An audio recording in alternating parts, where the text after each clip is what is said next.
para ibu dan bapak, kaum muda, remaja dan anak-anak, saudari-saudaraku yang terkasih. Bersama-sama dengan para imam dan pelayan liturgi pada hari ini, bersama dengan panitia dan semua yang terlibat di dalam pelayanan perayaan Natal ini, dengan tulus saya ingin mengucapkan selamat Hari Raya Natal kepada Anda sekalian, keluarga-keluarga dan komunitas Anda. Semoga Sang Firman, Yesus yang menjadi manusia, tidak hanya tinggal di antara kita, tetapi tinggal di dalam diri kita. Dengan dayanya yang meneguhkan, menyembuhkan, dan membaharui kehidupan. Pertanyaannya adalah, bagaimana perayaan Natal tahun ini dapat membaharui kehidupan kita? Salah satu jawabannya adalah menggali inspirasi iman dari Injil Yohanes yang baru saja kita dengarkan. Injil Yohanes mulai dengan frase yang kedengarannya sangat sederhana, tetapi sangat bermakna. Saya kutip, pada awal mula adalah firman. Bagi yang akrab dengan bahasa kitab suci, frase pendek ini langsung akan mengingatkan dia kepada kalimat pertama dalam kitab Kejadian, yaitu kisah mengenai penciptaan. Pertanyaan berikut yang muncul adalah, apa artinya penciptaan? Dan mengapa Yohanes menggunakan frasa itu untuk mengawali Injilnya yang dibacakan pada hari Natal? Kalau kita renungkan baik-baik, penciptaan itu bukan pertama-tama berarti dari sebelumnya yang tidak ada apa-apa menjadi segala-galanya ada. Bukan itu. Yang dikatakan mengenai penciptaan di dalam kitab Kejadian adalah, saya kutip, bumi belum berbentuk dan kosong. Alam gelap gulita menutupi samudra raya. Jadi sudah ada bumi, tetapi belum berbentuk dan kosong. Artinya, sebelum penciptaan yang dilakukan oleh Allah, yang ada adalah alam bancuh, kata yang hanya ada di dalam kamus. Alam yang kacau balau, atau di dalam bahasa lain disebut chaos, chaotic, kacau balau. Baru sesudah Allah berfirman, mulai hari pertama sampai hari ke-6, alam bancuh yang kacau balau itu menjadi jagat raya yang baik adanya. Terciptalah manusia yang oleh Tuhan diletakkan di Taman Firdaus. Saudari-saudaraku yang terkasih,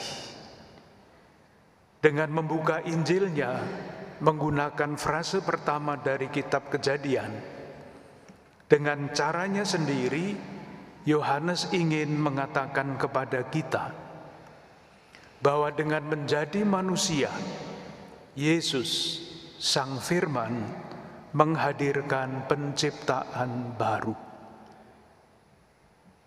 Kalau kita membiarkan Yesus datang di dalam diri kita, jagat kecil kita, yaitu diri kita sendiri, yang dalam kadar tertentu seringkali kacau balau, akan menjadi teratur. Tidak lagi chaotic, tetapi menjadi tenang. Penciptaan baru semacam itu amat jelas di dalam hidup Rasul Paulus. Pengalaman diciptakan secara baru dapat kita baca di dalam suratnya kepada Timotius yang pertama. Saya kutip, "Aku yang tadinya penghujat, seorang penganiaya, seorang ganas, telah dikasihaninya. Malah kasih karunia Tuhan kita itu telah dikaruniakan dengan limpahnya kepadaku dengan iman dan kasih dalam Kristus Yesus." Jagat kecil Paulus, pribadinya, semula sebelum didatangi oleh Yesus kacau balau. Karena apa? Karena hidup Rasul Paulus sebelum itu didorong oleh kebencian, oleh dendam, oleh iri hati, dan sejenisnya. Baru sesudah didatangi oleh Yesus, jagat kecilnya berubah, diciptakan kembali menjadi hidup yang didorong oleh kasih karunia Tuhan. Ia menjadi manusia baru. Saudari-saudaraku yang terkasih, gagasan pembaharuan inilah yang menjadi gagasan utama pesan Natal bersama Konferensi Wali Gereja Indonesia bersama dengan Persekutuan Gereja-Gereja Indonesia yang mengutip Injil Matius bab 2 ayat 12. Mereka pulang ke negeri mereka melalui jalan lain. Pernyataan ini menegaskan secara simbolik, bukan harafiah, hidup orang yang sudah berjumpa dengan Yesus seperti ketiga Majus itu, seperti Rasul Paulus, tidak akan sama saja dengan kehidupannya sebelum berjumpa dengan Yesus. Hidupnya diperbaharui, hidupnya diciptakan kembali. Pertanyaan terakhir yang perlu kita jawab adalah ini: jalan lain mana atau pembaharuan hidup seperti apa yang mesti kita tempuh agar Natal tidak berhenti pada upacara dan perayaan, apalagi pesta-pesta, tetapi benar-benar bermakna bagi hidup kita, bagi masyarakat kita. Beberapa berita di media berikut ini dapat membantu kita untuk mengerti tanda-tanda zaman. Dan tanda-tanda zaman ini dapat membantu kita menjawab pertanyaan tadi. Manakah jalan-jalan baru yang mesti kita tempuh, yang dapat menunjukkan bahwa kita sungguh diperbaharui oleh iman kita? Beberapa waktu yang lalu diberitakan di dalam koran bahwa perdagangan manusia di Indonesia ini cenderung tinggi. Sementara kita tahu bahwa perdagangan manusia adalah salah satu dari kejahatan perdagangan yang paling besar, bersama dengan perdagangan narkoba dan perdagangan senjata. Sadarkah kita akan realitas ini, di mana hari ini kita merayakan Natal? Berita lain mengatakan bahwa setiap tahun sampah makanan di Indonesia, artinya makanan yang dibuang, setiap tahunnya kalau dihitung dengan rupiah, jumlahnya 330 triliun rupiah. Sementara sekian banyak saudari-saudara kita sebangsa yang belum mampu mencukupi kebutuhan makannya. Pedulikah kita akan hal ini?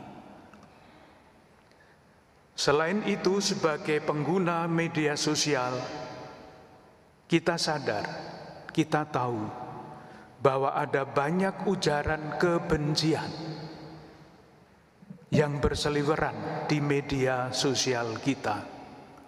62% diantaranya berkaitan dengan SARA, yang pasti mencederai cita-cita kita untuk membangun persatuan Indonesia.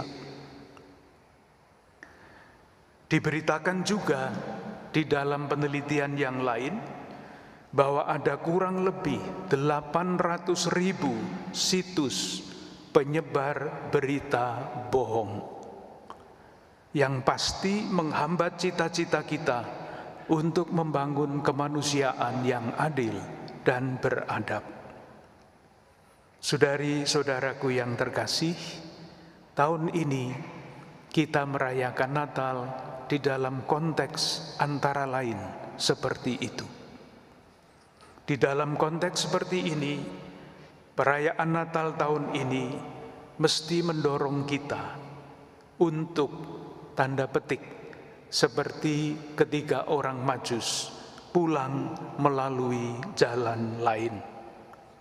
Artinya, secara konkret di dalam situasi seperti itu, kita dipanggil dengan semangat Natal untuk merawat dan mengembangkan watak bangsa kita yang mulia, peduli dan cinta tanah air di dalam segala keluasan dan kedalaman maknanya. Marilah kita saling mendoakan. Kita berdoa untuk Keuskupan Agung Jakarta, untuk Gereja Katolik di Indonesia, supaya terus berkembang di dalam kedua watak mulia itu, peduli, cinta tanah air.